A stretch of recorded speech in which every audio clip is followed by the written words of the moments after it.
DJ Dolly exclusive।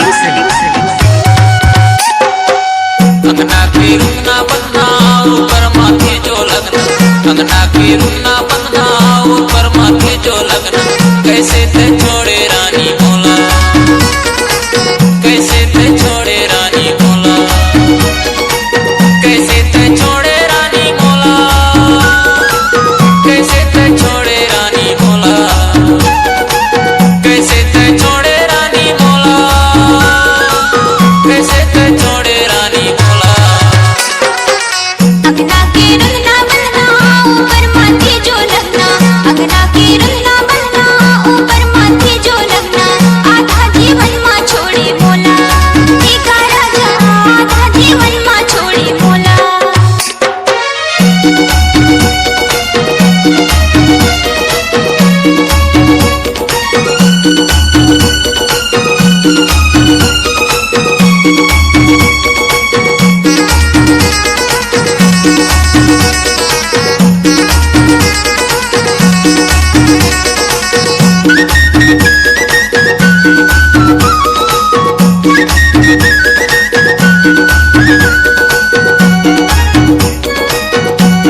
DJ Dolly exclusive। आई फूले जो गुरु गुरु जगनी फूले वो जगह जो, जगनी फूले वो जगह जो, आई फूले जो गुरु गुरु जगनी फूले वो जगह जो,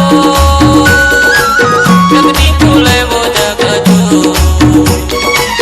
उसमें से सुता रानी आते वो मोर गोला, उसमें से सुता रानी आते वो मोर गोला, कैसे भुलाए रानी बोला, कैसे भुलाए रानी बोला।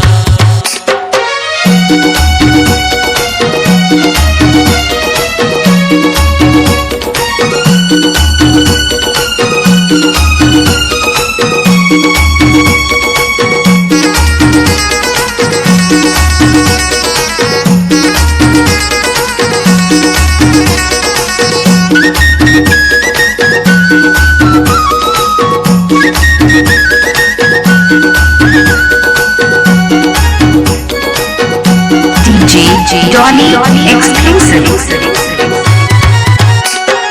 देखिला मैं आतू राजा आवन नहीं देवे मोलगा,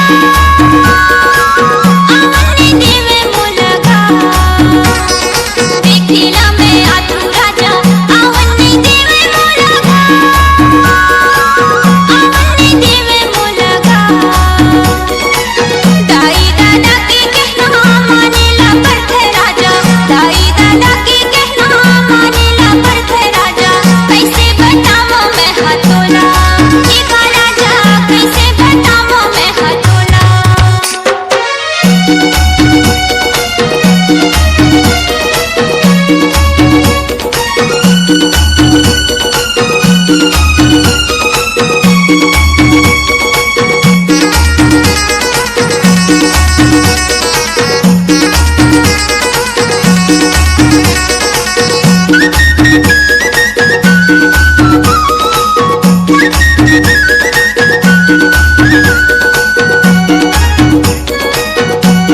DJ Dolly exclusive।